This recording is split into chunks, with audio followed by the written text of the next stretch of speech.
नमस्कार साथियों, आप सभी का एक बार फिर से बहुत स्वागत है ज़ेनिथ के इस प्लेटफॉर्म पे।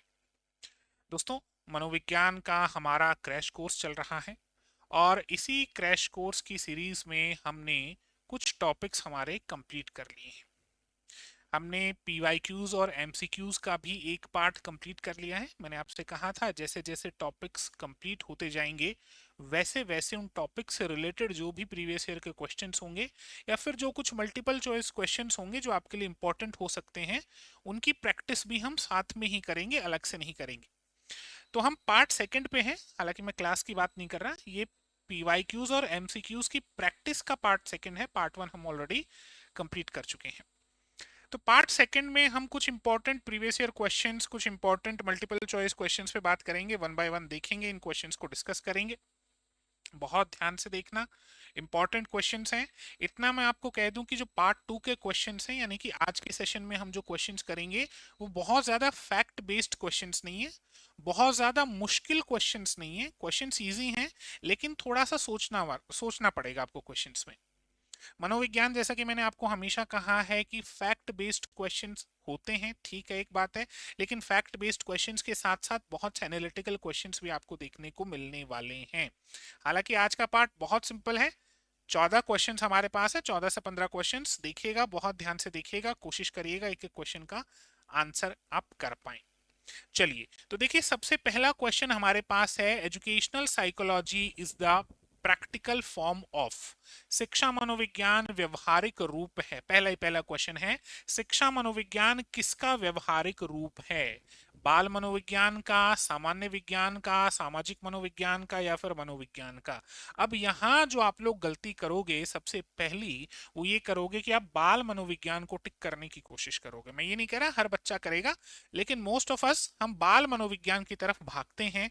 कारण ये है, आप कोई भी एग्जाम दे रहे हो वहां पे चाइल्ड साइकोलॉजी ही पूछी जाती है, वहां पे हम बाल विकास यानी चाइल्ड डेवलपमेंट को ही पढ़ते हैं। इसीलिए हम जब साइकोलॉजी भी पढ़ते हैं तो हमारा दिमाग कहीं ना कहीं हमें मुख्य साइकोलॉजी से हटाकर जो बाल मनोविज्ञान है उस पर ले आता है।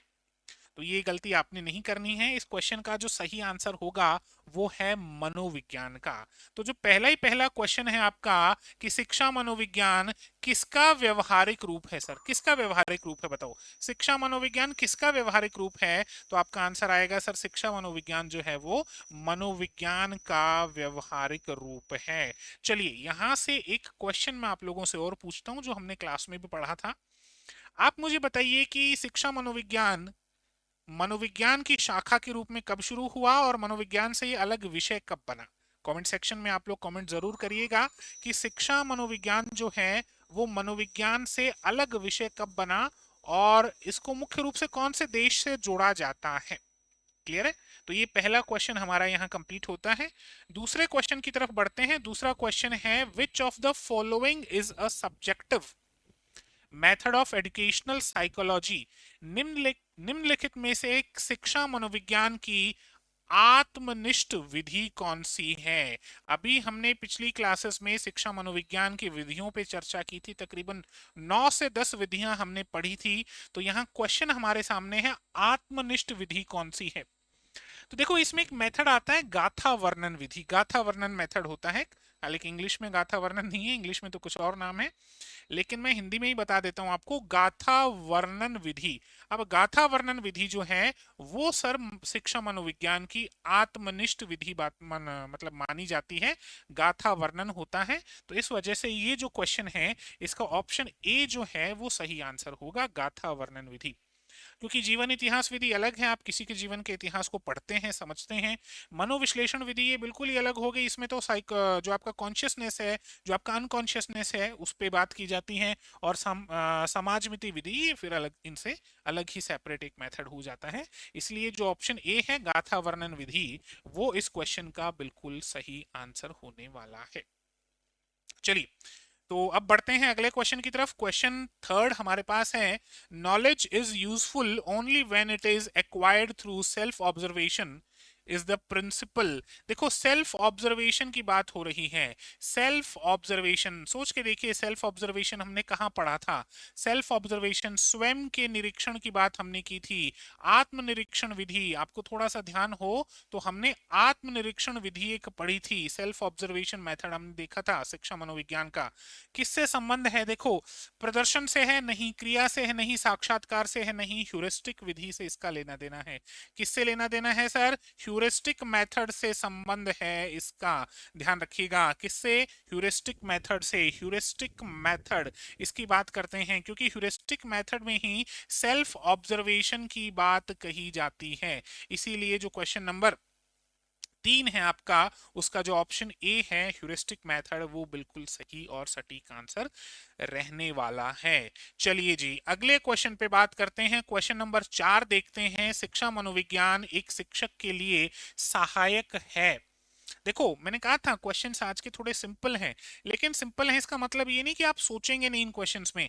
फैक्ट वाले क्वेश्चंस नहीं है। फैक्ट वाले क्वेश्चंस में अगर आपको याद है तो आप आंसर कर देंगे।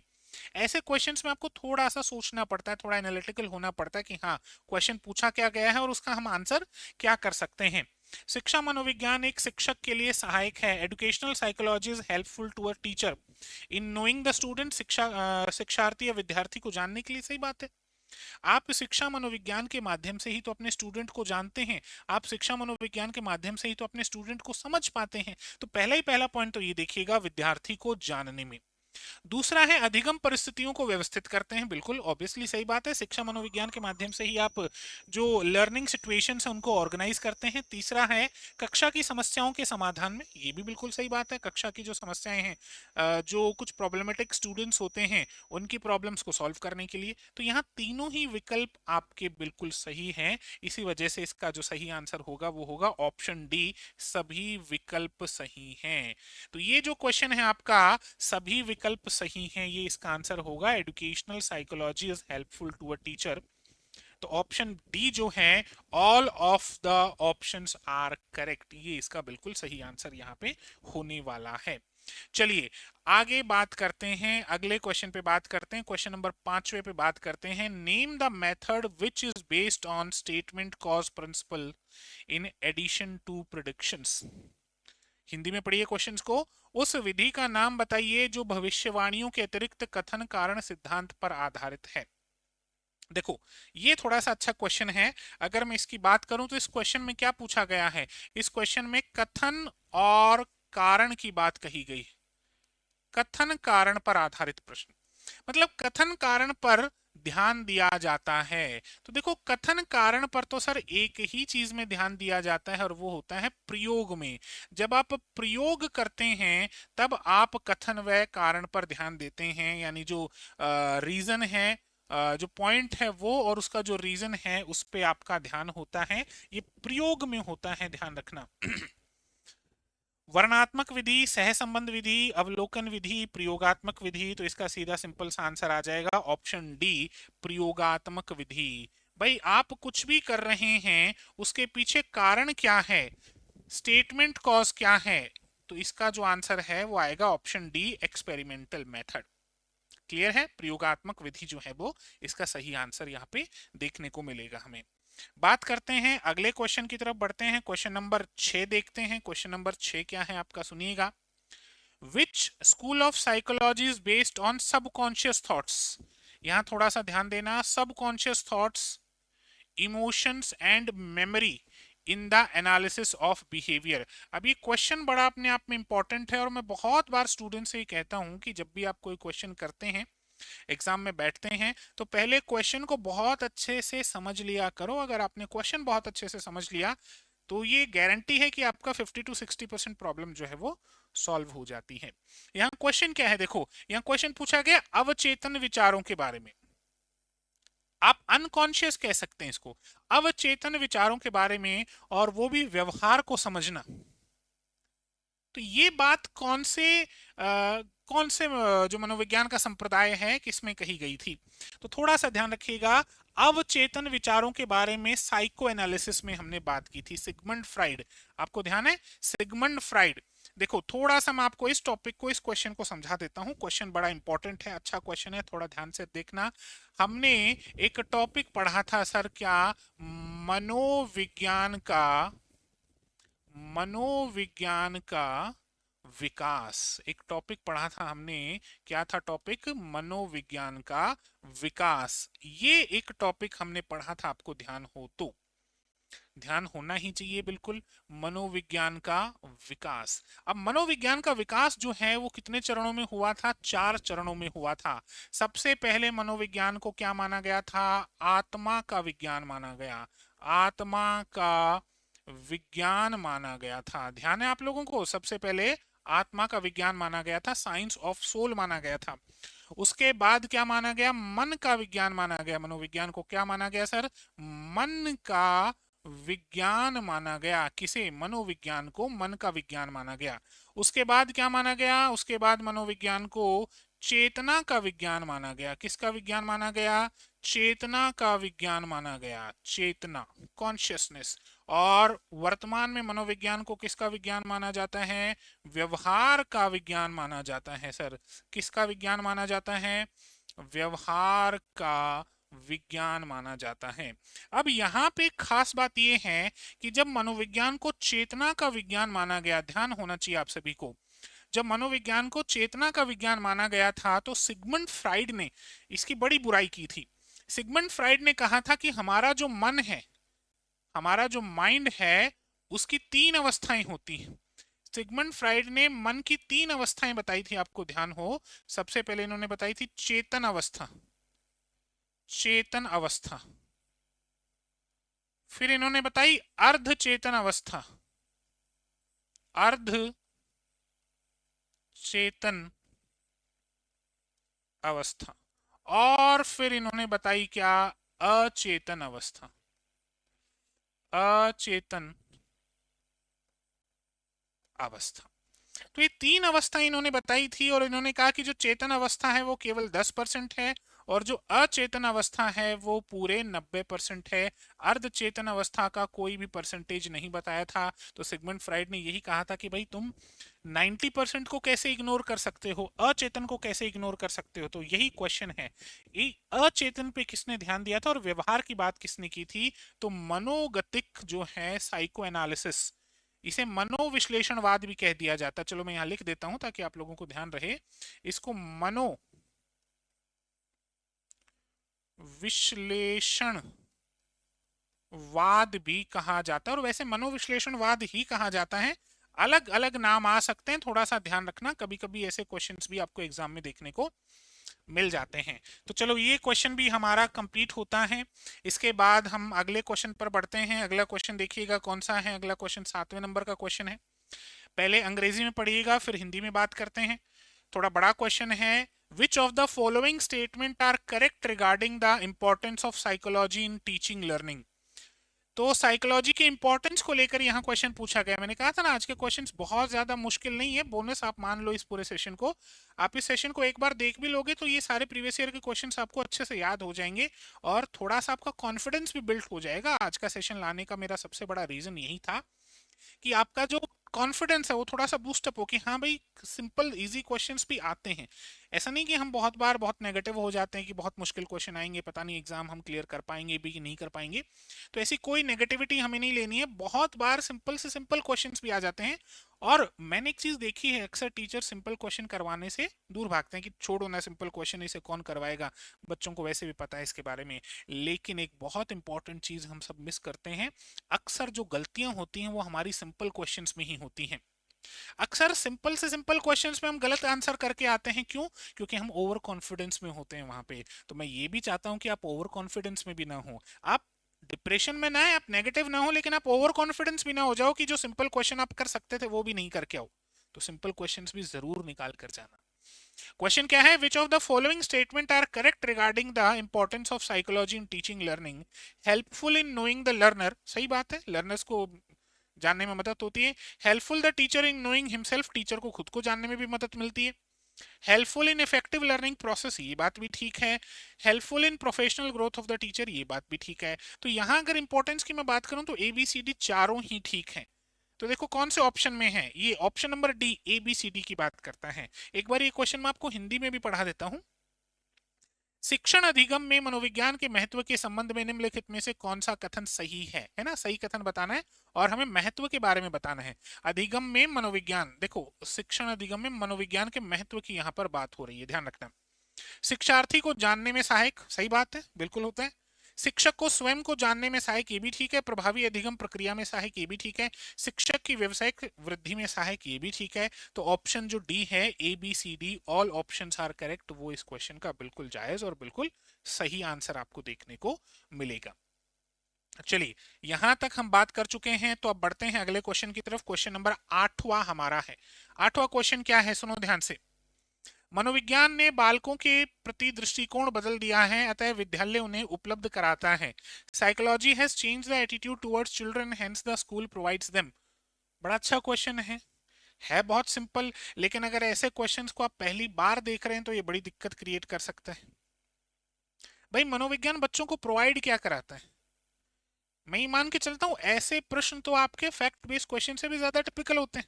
फैक्ट बेस्ड क्वेश्चन में ये तो है कि आता है तो आता, नहीं आता तो नहीं आता। अब इसमें क्या करोगे बताओ? तो इसमें थोड़ा सा हमें सोचना पड़ेगा, है ना, थोड़ा कॉन्शियसनेस को यूज करना पड़ेगा। Psychology has change the attitude towards children, hence the school provides, क्या देते हैं? अधिक सूचनाएं। बताओ अधिक सूचनाएं देने से काम चलेगा क्या? अधिक सूचनाएं ओवरलोड हो जाएंगी, बच्चा कैसे पढ़ेगा? उपयोगी अनुभव, चलो बाकी ऑप्शन भी देखते हैं। अधिक ज्ञान, अधिक ज्ञान भी बच्चा नहीं ले पाएगा। अधिक शिक्षक भी नहीं, क्या मतलब है अधिक शिक्षक का? तो यहाँ यूजफुल एक्सपीरियंस जो है वो बिल्कुल सही आंसर है।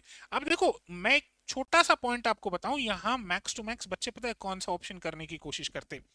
आप लोग ऑप्शन सी पर जाते कि सर अधिक ज्ञान मिलता है। क्यों भाई?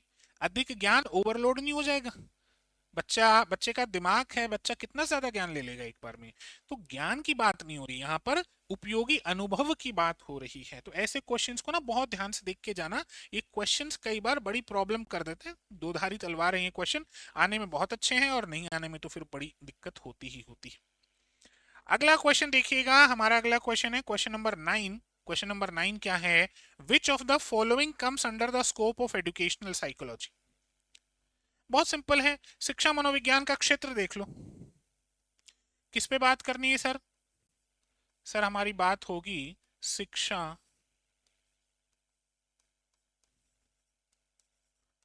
मनोविज्ञान का क्षेत्र। शिक्षा मनोविज्ञान के क्षेत्र पर हम बात करेंगे, ठीक है। अब देखो शिक्षा मनोविज्ञान का जो क्षेत्र है इसमें सभी शामिल हो जाते हैं। शिक्षक शामिल, स्टूडेंट्स शामिल, अभिभावक शामिल, कौन शामिल नहीं? लगभग लगभग सभी शामिल है। ये तो मैंने आपको 3 नाम बताए हैं। तो आप देखो इसमें लर्नर शामिल है, लर्निंग प्रोसेस, अधिगम प्रक्रिया शामिल, बिल्कुल है सर। अधिगम की प्रक्रिया इसमें शामिल है। लर्निंग सिचुएशन, अधिगम की परिस्थितियां इसमें शामिल है। गाइडेंस एंड मेंटल हेल्थ, ये तो हम पढ़ते ही पढ़ते हैं, मानसिक स्वास्थ्य आगे टॉपिक आएगा, ये भी इसमें शामिल है। तो इसमें ये सारे ही शामिल हैं। तो आंसर क्या होगा? ए बी सी और डी। एक बार चलो इस क्वेश्चन को हिंदी में भी देख लेते हैं। हिंदी में ये क्वेश्चन क्या कहता है? निम्न में से कौन शिक्षा मनोविज्ञान के कार्यक्षेत्र में आता है? शिक्षार्थी भी आते हैं, सीखने की प्रक्रिया भी आती है, सीखने की परिस्थिति भी आती है, निर्देशन तथा मानसिक स्वास्थ्य भी आता है। तो इसीलिए ऑप्शन डी जो है ए बी सी डी, यहाँ पे सभी के सभी जो है वो करेक्ट आंसर माने जाते हैं, है ना। आज के क्वेश्चन सिंपल लग रहे हैं बहुत। चलो अगले क्वेश्चन पे बात करते हैं। क्वेश्चन 10वां, educational psychology helps the teacher in. शैक्षिक मनोविज्ञान शिक्षक को मदद करता है स्वयं के ज्ञान तथा तैयारी में, बिल्कुल करता है। बच्चे के चरित्र विकास में, बिल्कुल करता है। उचित शिक्षण विधियों के उपयोग से, बिल्कुल करता है। और उपरोक्त सभी, तो ये आंसर आपका यहाँ पे सही हो जाएगा, उपरोक्त सभी, ऑल ऑफ द अबाउ। यहाँ पर कौन सा आंसर आएगा sir? All of the above, ठीक है। चलो अब बात करते हैं क्वेश्चन नंबर हमारा अगला कौन सा है सर? क्वेश्चन नंबर हमारा अगला है 11वां क्वेश्चन। 11वें क्वेश्चन पे बात करते हैं। Which statement is not correct regarding teaching? शिक्षण के संबंध में कौन सा कथन सही नहीं है? क्वेश्चन ध्यान से पढ़ना, ये पूछ रहे कथन सही नहीं है, ये इंपॉर्टेंट है, कौन सा कथन सही नहीं है? शिक्षण अंतः प्रक्रिया है, सही बात है। शिक्षण व्यवसायिक गतिविधि, शिक्षण सौदेश्यपूर्ण गतिविधि है, शिक्षण मनोविज्ञान की गतिविधि है। देखो शिक्षण जो है वो व्यवसायिक गतिविधि है, ये कथन गलत है, ये कथन क्या है? गलत है। अब हालांकि आप कह सकते हो कि सर हाँ शिक्षण में पैसा कमाया जाता है, व्यवसायिक गतिविधि है, मैं आपकी बात से बिल्कुल वाजिब बात आपने कही है, लेकिन जब हम औपचारिक रूप से बात करते हैं तो शिक्षण को व्यवसायिक गतिविधि नहीं माना जाता है, जबकि यहाँ इस ऑप्शन में बताया गया है कि शिक्षण व्यवसायिक गतिविधि है और पूछा गया सही नहीं है, तो ऑप्शन बी जो होगा वो हमारा यहाँ बिल्कुल सही आंसर होगा। चलिए अगले क्वेश्चन की तरफ बढ़ते हैं। क्वेश्चन नंबर 12 क्या है आपका? 12 देखिएगा। The centre of educational psychology, शिक्षा मनोविज्ञान का केंद्र कौन सा? अरे देखो कितना सिंपल सा क्वेश्चन है, और मैं आपको एक सिंपल सा पॉइंट बता दूं, ये पीवाईक्यू है सर, ये मैं अपनी तरफ से क्वेश्चन नहीं बना के लाया, ये सारे प्रीवियस ईयर के क्वेश्चंस में करवा रहा हूं आपको। हालांकि क्वेश्चन करवाते समय बनाते समय मुझे भी ऐसा लग रहा था कि इतने सिंपल क्वेश्चंस, बच्चों को लगेगा समय खराब कर दिया, लेकिन इंपॉर्टेंट ये कि आप तक प्रीवियस ईयर के क्वेश्चंस पहुंचे ताकि आपको समझ में आए क्वेश्चंस आते ही कैसे हैं। शिक्षा मनोविज्ञान का केंद्र कौन है? बालक है सर, सिंपल सी बात। कौन है? बालक हैं। शिक्षा मनोविज्ञान का केंद्र कौन है? बालक हैं। बहुत सिंपल क्वेश्चन है और उसका बहुत ही सिंपल सा आंसर है। चलो क्वेश्चन नंबर 13 देखते हैं। क्वेश्चन नंबर 13 पे बात करते हैं। Family provides education to the child, परिवार बच्चों को शिक्षा प्रदान करता है। कैसी करता है? औपचारिक करता है कि नहीं? अनौपचारिक रूप से करता है। किस रूप से करता है? अनौपचारिक रूप से करता है। और मैं एक अच्छी बात आपको बताऊं, ये भी पीवाईक्यू ही है सर। ये जो 14 क्वेश्चंस में लाए हैं उनमें से एक भी मल्टीपल चॉइस क्वेश्चन नहीं है, एक भी क्वेश्चन मेरी तरफ से बनाया हुआ नहीं है। ये सारे क्वेश्चंस मैं आपको प्रीवियस ईयर के क्वेश्चंस बता रहा हूँ। कोई 2014 में आया है, कोई कभी आया है, कोई उससे पहले आया है, कोई 2020 का क्वेश्चन है, कोई 2022 का क्वेश्चन है। सारे प्रीवियस ईयर के क्वेश्चंस हैं। तो अनौपचारिक रूप से, भाई परिवार तो जो है वो अनौपचारिक रूप से ही शिक्षा देता है बच्चों को। चलिए क्वेश्चन नंबर 14 देखते हैं, लास्ट क्वेश्चन हमारा आज के सेशन का। इसको देखते हैं, कौन से आव्यूह को सुकराती विधि भी कहा जाता है? कौन से आव्यूह को सुकराती विधि भी कहा जाता है? सुकराती विधि। देखो मैंने एक विधि पढ़ाई थी आपको, आपको ध्यान हो तो हमने एक विधि पढ़ी थी सर, शिक्षा मनोविज्ञान। क्या पढ़ी थी? शिक्षा मनोविज्ञान की विधि पढ़ी थी, आपको ध्यान हो तो। एक शिक्षा मनोविज्ञान की विधि, मेथड्स ऑफ एजुकेशनल साइकोलॉजी। कुछ ध्यान आ रहा है? बहुत से मेथड्स पढ़े थे, जिसमें एक मेथड मैंने आपको पढ़ाया था प्रश्नोत्तर विधि, माफ कीजिएगा प्रश्नावली विधि। एक विधि मैंने आपको पढ़ाई थी प्रश्नावली विधि, और इसी प्रश्नावली विधि के साथ एक विधि जुड़ी हुई थी प्रश्नोत्तर विधि। प्रश्नोत्तर विधि ध्यान है, और प्रश्नोत्तर विधि का संबंध किसके साथ था? सुकरात के साथ था सर। प्रश्नोत्तर विधि का संबंध किसके साथ था? सुकरात के साथ। क्योंकि मेरे को अच्छे से याद इसलिए है कि मैंने एक बार सुकरात की जगह गलती से अरस्तु नाम लिख दिया था। तो प्रश्नोत्तर विधि का संबंध किससे है? सुकरात से है। तो देखो कौन से आव्यूह को सुकराती विधि भी कहा जाता है? तो सिंपल सा आंसर है प्रश्नोत्तर विधि। प्रश्नोत्तर विधि, क्वेश्चन आंसर मैट्रिक्स। क्लियर है? तो प्रश्नोत्तर विधि का संबंध जो है वो सुकरात के साथ है। तो ये हमारा आज का प्रीवियस ईयर क्वेश्चंस का प्रैक्टिस सेशन था। पार्ट नंबर 2 हमने कवर किया। हम तकरीबन तकरीबन 15 से 20 पार्ट्स कवर करेंगे प्रीवियस ईयर के क्वेश्चंस को लेकर, ताकि आपके पास एक अच्छा खासा क्वेश्चन बैंक हो जाए, आपको हर टाइप का क्वेश्चन समझ में आए। सेशन को एंड करने से पहले एक छोटा सा पॉइंट आप लोगों के साथ ज़रूर मैं डिस्कस करना चाहूँगा। पॉइंट ये है कि आज के सेशन के क्वेश्चंस बहुत सिंपल थे, लेकिन हमें इग्नोर नहीं करने। हमारा आधा घंटा लगा इन क्वेश्चंस को करने में, बट लगाओ, इग्नोर नहीं करने, क्योंकि जो प्रीवियस ईयर के क्वेश्चंस हैं वो घूम फिर के दोबारा आ सकते हैं, फिर उनके बेसिस पे क्वेश्चंस दोबारा बन सकते हैं। तो किसी भी टाइप के क्वेश्चन को हमें इग्नोर नहीं करना है। और आप लोगों के लिए एक और खुशखबरी है, जैसे हमारा शिक्षा मनोविज्ञान का जो क्रैश कोर्स है आपको हमारे यूट्यूब चैनल पे देखने को मिल रहा है, ठीक ऐसे ही हम शैक्षणिक प्रबंधन यानी कि स्कूल मैनेजमेंट या फिर जिसको एजुकेशनल मैनेजमेंट कहते हैं, इसका क्रैश कोर्स भी बहुत जल्दी हम शुरू करने वाले हैं। तो जल्दी से जल्दी इस चैनल को सब्सक्राइब कर लीजिए, लाइक कर दीजिए, शेयर कर दीजिए, अच्छा सा कमेंट कर दीजिए, ताकि हमें भी थोड़ा मोटिवेशन मिले और हम आपके लिए इसी तरीके से नए नए क्रैश कोर्सेस लाते रहें और आपके एग्जाम तक आपको वो चीज़ें प्रोवाइड करा सके जिनसे आप कम से कम थोड़ा अच्छा स्कोर कर लें। क्लियर है? तो आज के लिए इतना ही रखते हैं। आप सभी का बहुत बहुत धन्यवाद।